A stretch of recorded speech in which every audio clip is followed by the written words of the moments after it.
This is the On All Cylinders podcast, powered by Summit Racing. Your host for today is Paul Sokolis, with special guest, Summit Racing's Dean Casanova, van life enthusiast. Here we go. Hey there, welcome back to another installment of the On All Cylinders podcast. You're stuck with me, Paul Sokolis, as your host today. And I gotta be honest, this particular episode is kind of a selfish endeavor. Quick backstory. Last summer, I went on a family camping trip with my wife and kids to a big state park in southeast Ohio. And as we're going to some of these attractions, be it a trailhead or a haunted railroad tunnel, we noticed that some of these campsites we pass, folks were camping out of full-size vans. And it was really neat because they had these custom-made setups with like luggage racks on the roof, built-in mattresses inside with like roll-out kitchens and stuff. And I know on this podcast we've talked about overlanding before, but this is something kind of different. So when I got back from vacation to work, I started asking around the halls of Summit Racing, like, hey, does anyone know anything about this? And sure enough, my guest's name came up right away, Dean Casanova.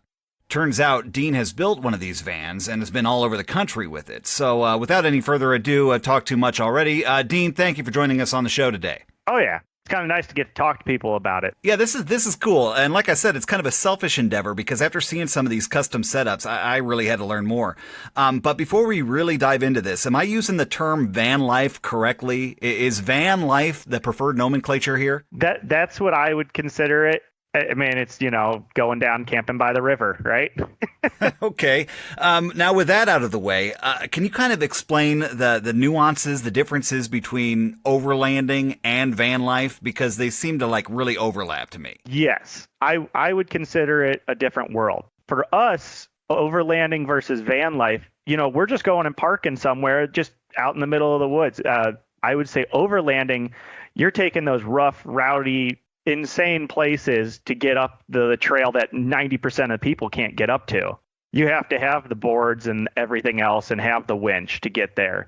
Any place we've ever gone, we had the two-wheel version and we never had a problem going anywhere. And we experienced so much stuff, but I think that the overlanding versus van life definitely overlaps, but it's definitely a little bit of a different thing. Oh, okay. So what you're saying is, well, you may venture off-road a little bit in your van.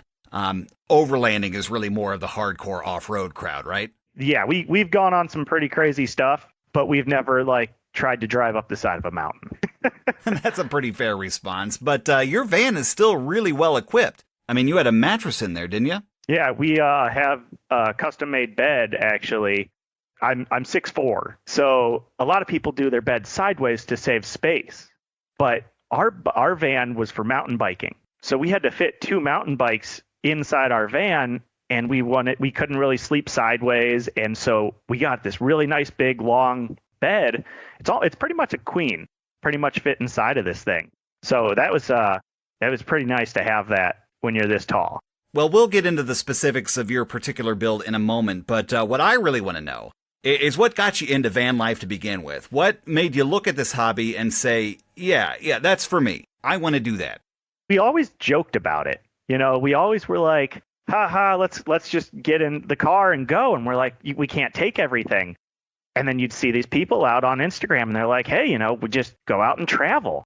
And we were like, let's just joke about it. And for 6 months, we joked about it. And we had this humongous spreadsheet of just stuff that we were like, we could do this and we could do this. And we wanted to take our dogs. So when we had our car all filled up with everything, it was hard to have the dog come with us. So that was kind of what really brought us into it, is that we wanted to bring our dog along. Okay, so you started off by taking your car, but then you kind of came to the conclusion that you needed to build a rig. So let's start there. You got an empty driveway, you need a van to fill it. How did you go about selecting the best platform to build upon? I mean, the market's just insane. Even when we were looking, it was absolutely insane. So we were looking everywhere. There was nothing out there. And we decided we didn't really want the longest van, the biggest, longest van, because you couldn't really park in all the normal parking spots. So we decided we were going to go with the smaller van and just try that out. And it was honestly a really great thing, but we have already outgrown that. the size of our bikes and everything, we need a larger van. And I'm just scrolling through some of the pictures. This is a Mercedes Sprinter van? A 144 Sprinter. Starting out, definitely great. It's definitely great that you can just kind of park just about anywhere. It's the size of a small truck, and you don't get kicked out of places because you're stretched halfway out into the parking lot, you know? That's pretty nice. Okay, so you bring home your Mercedes 144 Sprinter van, you plop it in your driveway. What's the first van life modification you did? We started working on the bed, actually.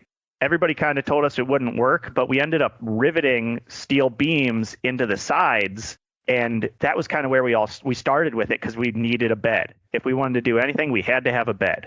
And everybody's like, you need a center support. It's not going to work. We ended up ordering some steel beams from a local place around us, and they shipped those over. We got 5 metal beams underneath this thing, and it's perfect. I mean, we had 2 dogs and 2 people on there, no problem. It's honestly amazing. So the bed is actually suspended a few feet above the floor of the van? Yeah, so we actually have a big garage underneath to have our bikes inside the vehicle. That was our biggest thing. Mountain bikes are expensive, and keeping them outside and all the crazy weather and people aren't always the greatest. We wanted to have our bikes inside. Okay, so with the bed and the mountain bike thing out of the way, what other essentials did you look at and say, oh yeah, we got to make sure to include this stuff as well? Obviously, water. Water's always a kind of big thing. So a lot of people will just put like a 20, 30 gallon jug in their vehicle, and you have to find a place to fill it up. We ended up getting 3 5-gallon jugs. So like the big water jugs, because you can take those into Walmart, and I think it cost us $6 to fill all of them.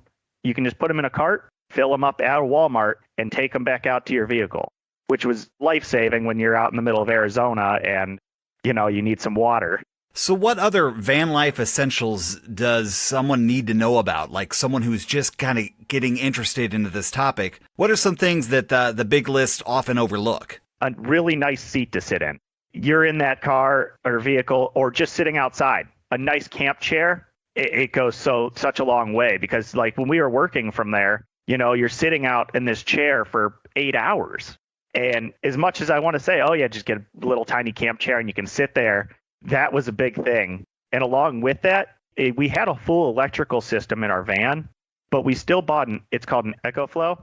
And having that extra portability of the battery to walk out of the van and have all that, if you can put the bigger battery in your vehicle and have 2 or 3 batteries in your vehicle, I would say that's a humongous thing to have. But for us, being the smaller vehicle and having all the storage space for our bikes and all of our stuff, we didn't have room for 3 batteries. So definitely having that was a big thing. Now, I'm just still amazed about how you're able to get all of this stuff in a 144 Sprinter. So can you kind of describe some of the more clever storage solutions you came up with?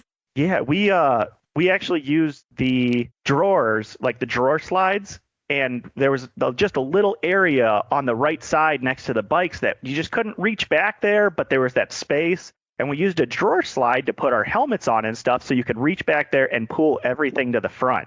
It was really helpful because it was that unused space that we really needed to use, but that was one of our really nice things to have. So is all this stuff exclusively stored inside, or did you have some sort of exterior cargo rack or safari basket? Or in other words, how did you utilize the outside of the van? That was one of the things that if we could do it differently, we would put a rooftop deck on. I would love to have the solar panel on top, because we bought a 200 watt and we would have to take it out of the van and set it on the ground. It's a lot of work. And if you just have it up there, it would be really nice. You're talking about a dedicated solar charging station. Yeah. We also had off the alternator a charging. So as we would drive, it would charge up our battery too. So we had both features so that we never really had to worry about it dying. Now tell us a bit about the van life community. I'm sure a lot of this information is shared, like, don't forget to bring this, or hey, check out what I built. Is that true? Is the van life crowd kind of close-knit? We have a problem with making everybody our friend and just coming up to everybody and just saying, hey, like, oh, what'd you guys do? And you don't want to be that awkward person who's walking up to somebody's van, but everybody's heard it. Everybody wants to show you their cool stuff that they did. So it's kind of nice that the van community is so open to just kind of being like, here's my awesome build. Here's what I did differently. So we've never really had a problem with anybody like, oh, it's a van build. That's true for a large part of the automotive community. Everyone's eager to show off what they've been working on. But in all those folks that you've talked to, what really stands out as some really cool and innovative stuff? Oh, man. You can actually just sign up and have people, like, if they're in the area, you can have them come stay at your house. So before we moved to this new house, we actually kind of just told people, hey, you want to come park in our driveway and come hang out. We did have some people who stayed with us that actually had their battery system, instead of having it on the outside of the van, with your Winnebagos and stuff, like how it's all the way on the outside, they had wired it so it came to the back. They'd open up their door and be able to plug it in. And it was pretty innovative, honestly. I was thinking about doing that whenever we get our next build. There's always little things that people have. We didn't have any windows in ours. And that's the whole reason they get so hot, is because, that sun gets through them. So ours stayed pretty cool. But we always talked about right next to the bed to have a slide out window. That's something that a couple of our friends have, and pretty envious of that. Now, if you're following along closely at home, you probably noticed that Dean is referring to this van in the past tense, and that is because he has sold it. Yep, just about a month ago now, and it's pretty sad. I'll tear up for that one. There isn't a gearhead alive that hasn't had just a tad bit of seller's remorse every time they let go of a project. So don't despair. But now that you're on the hunt for another one, and I guess this is kind of a two-part question, what are you specifically looking for? And then what would somebody that's kind of new to this hobby, what should they be looking for in a platform to build on? Really, everything can always be fixed. Our van, when we bought it, had an engine code. We got a really good deal because it had an engine code, and it was sitting there for quite a while, actually. And everything can be fixed. We spent 2 months in the snow and went in the middle of the winter taking off the top half of the engine and rebuilt it. But really, if you're going to go solo, you don't need the humongous van. We liked the fact that our bed was already set up. And some people like to have that convenience in their room of you build the bed in the middle of the night, you have your space during the day. But for us, after you get done mountain biking or going for a super long hike, you literally just fall into the bed. So other than interior space, what are some other things you're looking for in your next van? You had alluded to earlier that your first project was two-wheel drive. Are you looking for an all-wheel drive or four-wheel drive setup this time around? That all-wheel drive, it's not really needed. We've never needed it, but to have that convenience of having it, it's comforting. If you're ever out in the middle of a snowstorm, and you're like, well, I guess I'm stuck here for the next 3 days. But yeah, we definitely want the little bit larger van, being 2 people and 2 dogs, and getting a little bit larger bike for myself. They take up a lot of room. Also, we never had a shower. A lot of people think that they need the shower in their van. There was only one time when we got like the big bag thing out that hangs on the back of the van. And a lot of people put these humongous area of a shower. But there's truck stops. There's always a campsite down the road. Anybody that's getting into it, when we first started, we were questioning whether or not we'd find a spot that night. You don't always know. You might have that app that tells you, hey, there's these awesome spots here.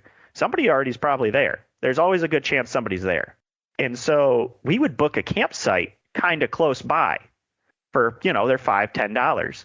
That way, if there's no open spots anywhere, you would have that security of being able to go somewhere that night. Now, back to the build process for your first van that you put together. Were there any significant challenges? Were there any curveballs that the project threw you? Any time where you had to step back, take a deep breath, and figure out how to confront a problem? The electrical. I can rebuild an engine without a problem. I don't like electrical. My fiance actually has a couple pictures of me just sitting in the van holding like 7 or 8 wires in my hands, just kind of like looking like this is going to work. That was definitely something, if you can find a book or it really, once you get it down, it's not as hard as you think. But that was one of our largest problems is we didn't have a battery beforehand. We wanted to get the lithium ion, yada, yada, Battleborn, awesome one. So I had to build this whole thing without testing the system. And we had the ceilings up before I even tested the lights. So it was a little stressful, but everything ended up working out. Now, let me ask you this then. From the minute it arrived in your driveway, how long did this project take you before you were ready to take your van out on its first adventure? To really start adventuring, we essentially built a modular setup. We didn't have the full, here's our full plan. And that was kind of our problem is, we were on the road within maybe a month, 6 weeks. We had a bed and we had little things here and there, and we were able to store our bikes. But truly done, I would say probably 6 months. And that really isn't bad at all. But now looking back on it, is there anything you would have done differently? Like I said, we would love to have that rooftop on there. There's always some little thing, you want to dress your van up and make it super cool. So we were like, oh, you could lift it. But one thing I did forget to say was that we put the suspension, air suspension stuff on it to make the ride so much better. And that's always something that I've always heard from people is that, they're questioning, how can I make the ride better? Because when we were in Oklahoma, the van, the speed limit's 80 miles an hour, and the van is like tilting on its side, and you're turning the steering wheel just trying to keep it on the road. And there's always just that little bit of extra comfort when you can fill up those things and make it a little bit safer. Okay, flip that question around. Is there something that you really liked about your project, your van build? Is there something like when you swing the doors open, you can point at and say, yeah, that's awesome. I'm glad we did that. Yeah, we had the pull out drawers for our bikes, which was pretty awesome as you're like sitting there and you're just like, let me pull out my 2 really expensive bikes and show everybody. I rewired the actual back half of the van. So normally the wire runs through the inside. I ended up putting it through the frame of the van so that it wasn't sticking out and it was behind all of our boards and stuff. So I wired speakers in and I put a backup camera. That right there, if you don't have a backup camera, you should get one because I use that every single time. Now let's switch gears a little bit and talk about some of your adventures. But before we do that, just so I'm clear, you travel with your fiance and your 2 dogs. Have you ever had anyone else tag along? We've only had one time where we had an extra third person. The bed that we built was built for 2 people, so there was enough room on the floor between us to actually sleep. And so we did have 3 people once, but it was pretty cold out, and they were like, yeah, the floor gets a little cold, even with the insulation in there and everything. But we would do trips with everybody. We would go to Snowshoe all the time, and we have a big bike group of people, and so we would all camp out there. It's so convenient. Everybody else is setting up their tents and everything. You open your door, and you put your camp chair out, and you're ready to go. So it sounds like you take your van in pretty much every environment, rain, sleet, snow, that sort of thing? Yep. Yeah, we've never been stuck yet. We have gotten rid of this one, and you know what? That's why I think we want to upgrade. We haven't been stuck, and I don't ever want to be. And that's a pretty fair philosophy. So let's talk about it. Where have you taken this thing? Let's throw some darts at the map, and where have you gone on some adventures? We've been to Arizona, New Mexico, Georgia, PA, New York, North Carolina. I mean, just pretty much throwing the dart at the map. We just were like, let's go this weekend. Let's take off and just go. Is that how spontaneous you are? I mean, how much planning goes into a trip to, say, North Carolina or wherever? Are we talking about weeks, days, hours? About 7 to maybe 5 hours beforehand. The fiance is just like, I really want to go on a trip today. And we're just like, all right, I'll finish up work and I'll start throwing stuff into the van and I'll see you in an hour. Well, that's a pretty big advantage for the van life thing, isn't it? Oh, yeah. It's really great that like I was saying, we had 80% of our stuff already in the van.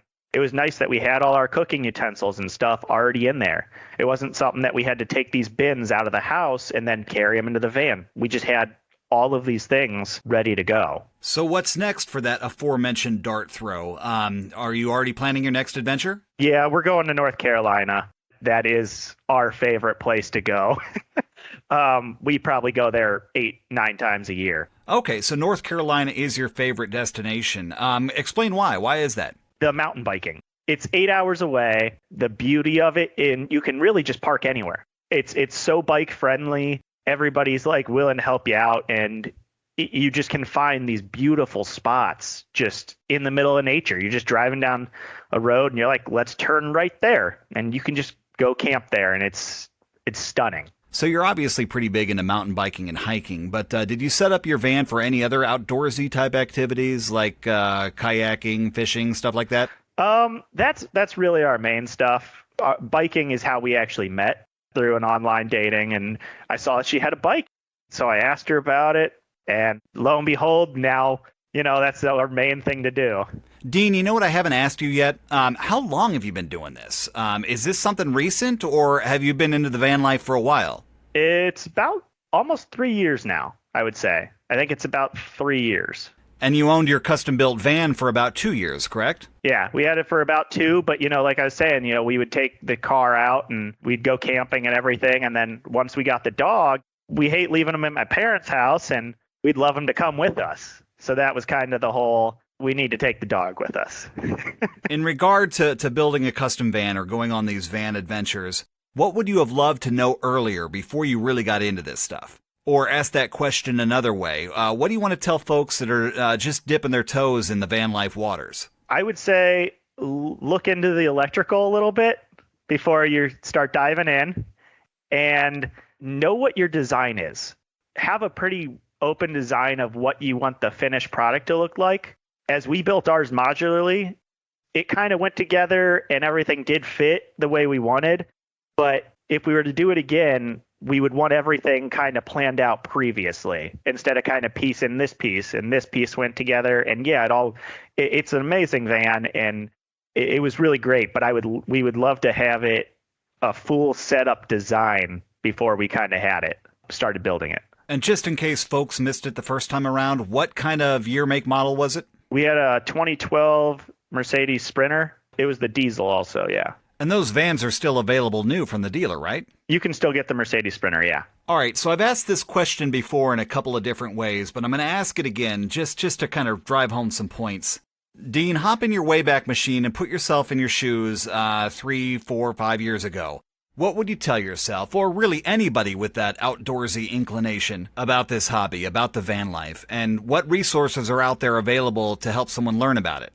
Honestly, I guarantee they probably follow somebody on Instagram, and you can literally just message them.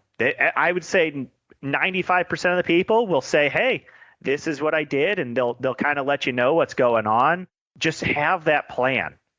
Make your spreadsheet and just throw a bunch of stuff. You might not use it all, but having those plans is really helpful. And being able to ask everybody in van life, it's just so helpful that everybody's willing to kind of talk to you about it and say, hey, I know you want to do this, but this is a really great way to do it. How do you find out where to go? How do you research a destination? So my fiance is the person that has all the apps and everything. I wish I could say, yeah, I know exactly where we're going. She either tells me to turn left or go straight, and we end up there. So we've already been talking for well over 20 minutes on the van life thing. And now's the point in the interview, Dean, where I'm just going to spin the microphone around to you. What topics haven't we covered? What topics do we need to cover? What do you want to tell folks out there listening about the van life? I can talk to you all day about it, honestly. I mean, it's something so fun.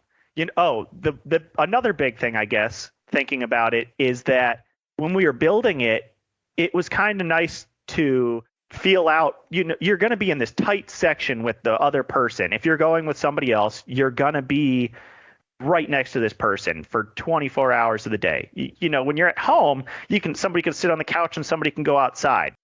In the van, you're right next to them all day long. So during the whole build, it was really nice that we could kind of feel out everything. Like, we understood each other a lot better. We knew that, hey, this was going on, and we could talk through it. And it was nice to kind of feel out what van life was going to be like with those stressful situations when you're trying to hold 5 steel beams in the air and they're like, well, just staple it up. Or There is one more topic I want to touch on before we close up shop here, and that is that you're a gearhead too, right? You alluded to some engine work you did on your van, and certainly working for Summit Racing gives you the ability to talk to people that have a lot of industry know-how on how to build this project. I mean, I've always had a nag for, engines and stuff, and I've rebuilt a couple cars here and there. It definitely helped because, I had people here who I've been able to talk to and kind of be like, hey, we got Kevlar laced tires because one of the guys was like, yeah, you need these tires. And it all comes down to, just being able to talk to people. And so that's why I think the Instagram talking to everybody is really helpful, because somebody will tell you, hey, I got these Kevlar tires because I was out in the middle of nowhere with no cell service and had a hole in my tire. Yeah, I'm no expert on van life, but I'm pretty sure a hole in the tire would put a stop to your adventure. Yeah. And on that note, that will put a stop to this episode. We've been talking with Dean Casanova from Summit Racing all about his van life adventures. So we will say goodbye. Dean, thank you so much for joining us. Happy to do it, yeah. This has been the On All Cylinders podcast. Powered by Summit Racing. Check out new episodes coming soon at OnAllCylinders.com. OnAllCylinders.com. Thanks for listening. See you next time.